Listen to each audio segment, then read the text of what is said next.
galera, tudo bem? Sejam bem-vindos a mais um vídeo do canal Paideia. Hoje para a gente descobrir e entender um pouquinho de um dos movimentos que tem uma contribuição extremamente importante com a formação e com a expansão territorial brasileira. Hoje a gente vai falar um pouquinho sobre o movimento bandeirante, esse movimento que ocorre aí no século XVI e que contribui de forma bastante significativa com a formação do território nacional.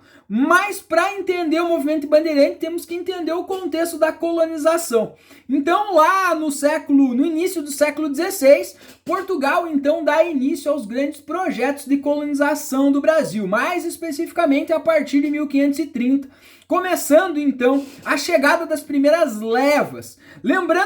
Importante lembrar que este processo de colonização foi um processo que se deu de forma muito lenta, devido às dificuldades do processo, né? A falta de mão de obra, a falta de dinheiro para fazer esses investimentos. Então, quando eles chegam aqui, ou a primeira expedição que vem para o Brasil com o objetivo da colonização é liderada pelo Martim Afonso de Souza, em 1532, que vai trazer os primeiros colonizadores, as primeiras famílias, as primeiras mudas de algumas plantas, as primeiras cabeças de gado para dar início a esse projeto de ocupação.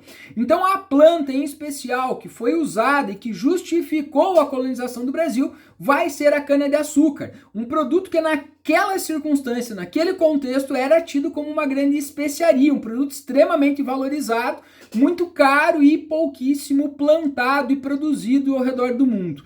Então, nesse sentido, este produto justificou essa colonização. Só que a cana-de-açúcar encontrou um espaço e uma condição ideal para ser produzida, mas encontrou essa condição no Nordeste brasileiro, mais especificamente na província, na capitania naquele momento de Pernambuco, fazendo com que a região sudeste, aquela região ali que mais especificamente em 1554 é fundada a Vila de São Paulo, acabe ficando abandonada pelo fato de não conseguir produzir nenhuma grande riqueza que chamasse a atenção dos portugueses. E como o objetivo da colonização era a exploração, era o lucro, Portugal acaba concentrando seus esforços no Nordeste brasileiro e fica por lá, e enfim, vai oferecer infraestrutura para que a colonização e a exploração da cana-de-açúcar dê certo lá, deixando a capitania, a província de São Paulo, essa região do Sudeste completamente abandonada, fazendo com que esta galera, para sobreviver,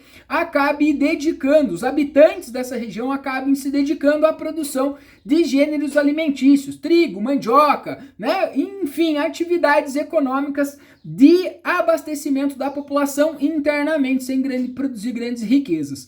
Esta condição econômica também faltou, ou fez faltar, recursos justamente para investir no desenvolvimento dessa região. Então, durante o século XVI e século XVII, essa região sudeste passou por severas e imensas dificuldades econômicas para o seu desenvolvimento, fazendo com que eles não tivessem condições de recursos econômicos para o investimento da contratação e da compra de mão de obra de africanos escravizados, enfim, para as atividades econômicas nesse momento. Então, o que essa galera vai fazer a partir daí é se dedicar a atividades econômicas agrícolas, e em especial passaram a organizar expedições para a captura de nativos indígenas das colônias nativas que tinham na região, para trazer para a capitania, para a cidade de São Paulo e para as vilas e cidades ali ao redor, para atender às necessidades da mão de obra.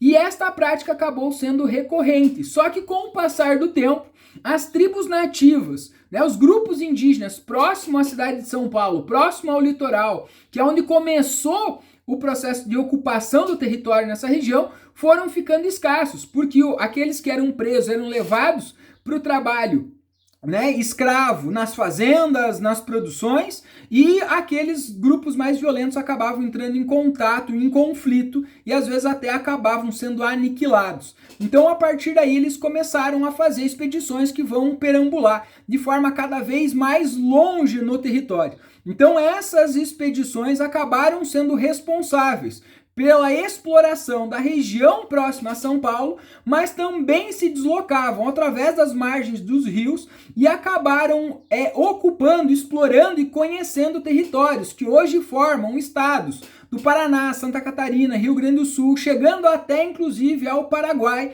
e alguns outros países hoje aqui da América do Sul, né? E também não só aqui para a região sul, mas também subindo para a região norte, nordeste e centro-oeste brasileiro, provocando, né, fazendo com que esses paulistas então acabem conhecendo o território, encontrando alguns produtos que eram comercializados, eram explorados e acabem se tornando uma fonte de renda. Mas o principal objetivo dessas expedições era a captura da mão de obra, tá, dos indígenas. Por isso que, ao longo do processo desse movimento bandeirante, nós vamos ter dois formatos de organizações dessas expedições. Nós vamos ter as bandeiras, que eram expedições independentes organizadas pela própria população paulista, com o objetivo de explorar esses territórios, tá, para a captura dos indígenas e além de procurar produtos que pudessem ser comercializados, né, vendidos, enfim, entregues,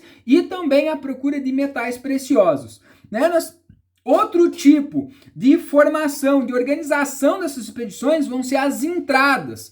Essas eram organizadas por funcionários da coroa portuguesa que ao longo do século XVI, século XVII, vinham para cá, tá, com o objetivo de buscar em especial os metais preciosos. Lembrando que quando a gente fala da colonização brasileira, expedições foram feitas em vários momentos da história, com este objetivo e com esta intenção de encontrar os sonhados metais preciosos, ouro e prata, para enfim, né, justificar essa exploração. Ao longo do tempo, essas bandeiras vão ficar tão famosas e os paulistas vão ficar tão conhecedores do território brasileiro que ao longo do processo, com a utilização da mão de obra escrava, alguns grandes fazendeiros começam a contratar os paulistas, tá, para que eles, enfim, conhecendo o território, perseguissem escravos fugitivos ou também eles atacassem os quilombos para que evitassem, enfim, fugas de escravos,